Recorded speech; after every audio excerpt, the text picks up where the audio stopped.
கடவுளும் நீயும் ஒரு தாய் பிள்ளை இருவரும் தனி மறந்தானே. அவனுக்கும் உனக்கும் அன்னை இல்லை, அதனால் ஓரினம் தானே.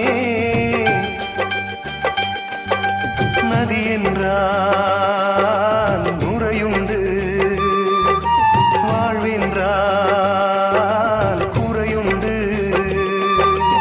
ஐப்பசி வந்தால் அடைமழை காலம், சிலராயுள் முழுதும் ஐப்பசி